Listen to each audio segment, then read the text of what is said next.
اعوذ باللہ من الشیطان الرجیم بسم اللہ الرحمن الرحیم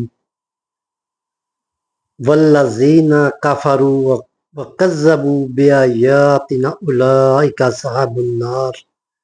ہم فیہا خالدون۔ اور جو لوگ کفر کریں گے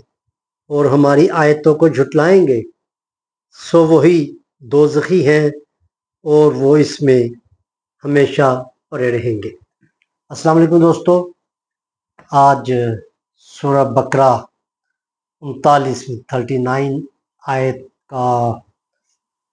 تلاوت کا شرف حاصل کیا، اس ترجمہ آپ کے سامنے پیش کیا ہے۔ یہ آیت کسی تشریح کی، کسی تفسیر کی محتاج نہیں ہے، مطلب یہ اتنی واضح اور صاف اس کا ترجمہ ہے اور آیت بھی اتنی صاف اور واضح ہے کہ اس میں زیادہ اور کچھ ایڈ کر کے بتانے کی ضرورت نہیں ہے۔ بڑی وضاحت سے، بڑی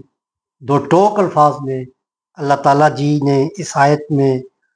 مطلب یہ پیچھے اس کا جو بیان تھا وہ بنی اسرائیل سے ہو رہا تھا، لیکن یہاں پہ آیت میں عمومیت پائی جاتی ہے۔ یہ صرف بنی اسرائیل کا قصہ نہیں ہے، بلکہ یہ ہر ایک کے لیے عام ہے۔ جو بھی مطلب کسی بھی قوم سے تعلق ہو، جو لوگ بھی کفر کریں گے یعنی کہ انکار کریں گے کس چیز سے؟ اس بات سے جو میرے آقا صلی اللہ علیہ وسلم نے پیش کیا ہے، جو دعوت پیش کی ہے، یا اللہ تعالیٰ جی کا جو پیغام ہم تک پہنچایا ہے، انکار اس سے کرنا ہے۔ اگر ہم اس سے، کوئی بھی اس سے اگر انکار کرتا ہے، اور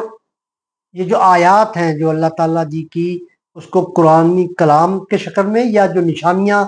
کائنات میں پھیلی ہوئی ہیں، اور اس کو اگر ہم جھٹلاتے ہیں، جو اللہ تعالیٰ کے قوانین اس کائنات کے اندر جاری و ساری ہیں، اگر ہم اس کو نہیں سمجھتے ہیں اور سمجھنے کے باوجود پھر ان کا ڈھٹائی کے ساتھ انکار کیے جاتے ہیں، تو ایک تو وہ کہہ رہے ہیں کہ نشانیوں کو جھٹلانے والے ہیں، اور ایک وہ جو انکار کرتے ہیں، سو وہی دوزخی ہے۔ یعنی کہ حق کو جھٹلانا ایک دوزخ کی طرف جانا ہی ہے۔ تو اتنی واضح آیت ہے کہ جو لوگ اللہ تعالیٰ کی جو نشانیاں اس کائنات میں پھیلی ہوئی ہیں اس کو جھٹلا رہے ہیں، یا قوانین فطرت جو اللہ تعالیٰ جی نے متعین فرما دیے ہوئے ہیں، اگر ہم اس کے خلاف جاتے ہیں اور واضح حق کا انکار کیے جا رہے ہیں اپنی کسی دنیاوی برتری کی بنیاد پر یا تکبر کی بنیاد پر یا کسی بھی وجہ سے، حق کو جو بھی تسلیم نہیں کرتا ہے وہ دنیا میں بھی دوزخی کی مطلب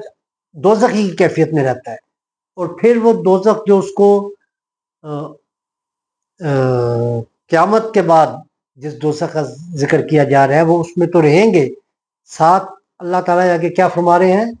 وہ ہمیشہ ہمیشہ کے لیے ہے۔ مطلب اس میں ذرا سارا یہ نہیں کہ کوئی وقفہ آ جائے گا یا ان کو وہ نکال کے جنت میں داخل کر دیا جائے گا۔ جنہوں نے یہ کام کیے ہیں، حق کو جھٹلانے کا، آیات کا انکار کیا ہے، ان کے لیے وہاں سے نکلنا ناممکن ہے اس دوزخ سے۔ اور یہ صرف ہمارے کلام پاک میں نہیں ہے، اگر آپ انجیل کا مطالعہ کریں گے، حضرت عیسیٰ کی تعلیمات کا، تو اس میں بھی ایسا ہی ہے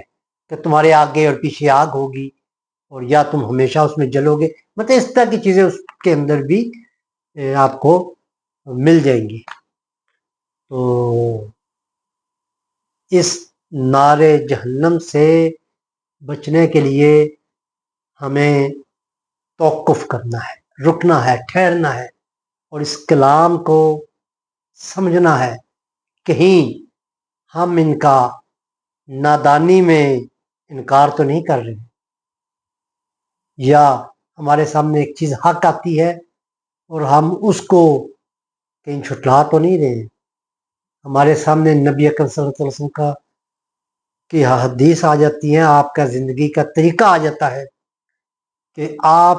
نے زندگی اس معاملے میں، کسی بھی معاملے میں اگر نبی اکرم صلی اللہ علیہ وسلم کا ذکر آتا ہے کہ آپ کا اس معاملے میں یہ رویہ تھا، اور ہم اپنے کسی غرض سے اس کے خلاف جاتے ہیں، وقتی طور پہ شاید آپ سمجھتے ہوں گے کہ آپ کو کوئی فائدہ حاصل ہو گیا ہوگا، لیکن در حقیقت آپ دوزخ کی طرف سفر کر رہے ہیں، اور دوزخ کا اور ہم دوزخ اور اپنے درمیان فاصلے کو کم کرتے جا رہے ہیں۔ تو چھوٹی آیت تھی، بات بھی چھوٹی سی ہے۔ آیات کو جھٹلانا، اللہ تعالیٰ کی اس کا انکار کرنا، کفر کرنا، یہ آپ کو، ان لوگوں کو جو انکار کرتے ہیں وہ دوزخ میں لے جائے جائیں گے، اور وہ ان کا ابدی ٹھکانہ ہوگا۔ قطعاً اس بات کو ذہن سے نکال دیجئے گا کہ ہمیں چند دن کی جو ہوگی وہ سزا ہوگی اور پھر وہاں سے نکال دیے جائیں گے۔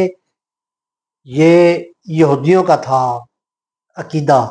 کہ اگر ہمیں سزا ہوئی تو بہت مختصر سی ہوگی اور اس کے بعد ہمیں وہاں سے نکال دیا جائے گا۔ یہ بالکل لغو، مطلب لغو سے مراد میرا کہنے کا مقصد ہے بہت جھوٹا سا ایک تصور ہے۔ یہ واضح آیت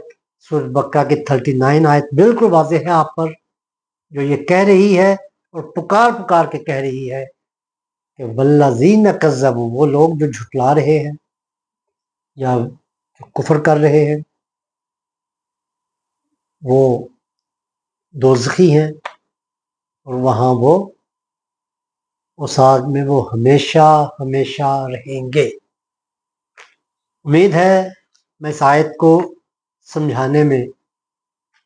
جو میں نے کوشش کی ہے کامیاب رہا ہوں گا۔ تاہم اگر کوئی بات آپ سمجھیں کہ میں آپ کو ٹھیک نہیں سمجھا پایا تو آپ میری اصلاح فرما دیجیے گا۔ میں اپنی رائے سے رجوع کرنے کے لیے ہر وقت تیار رہوں گا۔ وما علینا الا البلاغ المبین۔